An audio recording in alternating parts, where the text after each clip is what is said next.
When you think of Iloilo, what comes to mind? For a lot of us, it's these absolutely stunning, sprawling ancestral homes. They call it the city of mansions for a reason. You can just imagine the history inside, the high ceilings, the beautiful hardwood floors, the immense wealth. But what if I told you their most important feature wasn't the architecture at all? What if it was something far more powerful? Right, because the real story, the true legacy of these incredible houses, is all about the people who walked out their front doors and went on to shape an entire nation. The source material just nails it. The true weight isn't in the stone or the wood, but in the individuals themselves. So that gets you thinking, doesn't it? What was the ultimate purpose of all this privilege? Were these homes just, elaborate displays of wealth? Or were they something more? Well, the answer seems to be that they were actually launch pads for a generation of genuine nation builders. Okay, so let's dive into the most direct path to influence, politics. These families, they didn't just inherit money and land, they brilliantly converted their local status into national leadership, and in doing so, they ended up shaping the direction of the whole country. And this right here perfectly captures that journey. Take the Lopez family. On the left, you've got their private world, the traditional Casa Mariquip, and the super modern Art Deco boathouse. And on the right, that's the national stage they came to dominate, the vice presidency and the entire landscape of national media. Quite a leap, huh? What's so fascinating here is how two brothers took totally different yet equally powerful paths. You have Fernando Lopez, who operated from his home base at Casa Mariquip and served an incredible 3 terms as vice president. At the same time, his brother Eugenio takes his inheritance and builds a modern empire, founding the Lopez Group and, of course, the media giant ABS-CBN. He literally changed how Filipinos communicate. And you know what? We see the same exact pattern with another major family, the Ledesmas. Again, you get this really powerful contrast.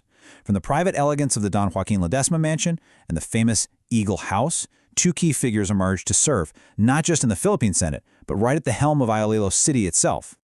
So the big takeaway here is this theme of stewardship. You had Oscar Ledesma taking his family's influence all the way to the national stage as a senator and secretary of commerce. But the family also kept its roots firmly planted, with his nephew Zafiro Ledesma leading Iloilo City as mayor. This wasn't just a legacy of power, it was a legacy of direct public service. But look, building a nation, it's not just about winning elections. It's also about building the institutions, the rules, the framework that ensure stability and justice for everyone. So next, we're going to explore the families who shaped the very legal foundations of the Republic. Okay, this next one is a really fascinating story. On the left, you see the Camina Balaenga Bato.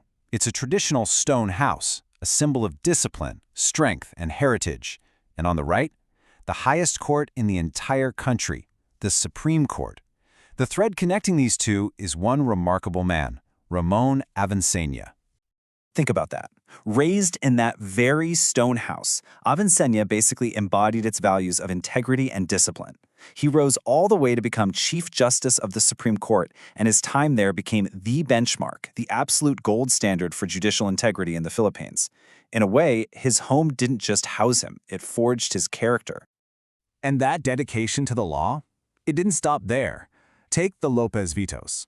Their ancestral mansion in Jaro served as the cradle for a legacy that's tied directly to the machinery of our democracy, the Constitution itself, and the Commission on Elections, also known as COMELEC. This family literally produced the architects of the Republic's democratic systems. You have Jose Lopez Vito Sr., who became an associate justice and, get this, the very first chairman of COMELEC. Then, a generation later, his grandson, Rafael Peng Lopez Vito, carries on that legacy, serving as the first congressman for Iloilo City under the brand new 1987 Constitution. Okay, so let's zoom out for a second. As we pull all of these threads together, a really clear and powerful theme starts to emerge. This isn't just a story about wealthy families having a lot of influence. It's a story about transforming immense privilege into a profound sense of public purpose. What we're really talking about, at its core, is the very definition of nation building.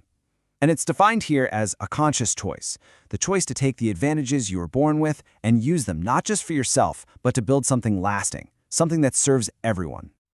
There's a thought from the source material that just sums this up so beautifully. These grand mansions We often see them as monuments to the past, right? But their real lesson is about the future.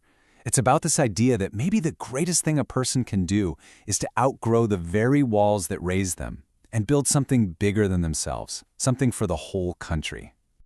And that really leaves us with one final question to think about. The context has totally changed, of course, but the principle, that remains. So whether you start out in a mansion or a modest apartment, what does it mean for us, right here, right now, to build a legacy that extends beyond our own four walls?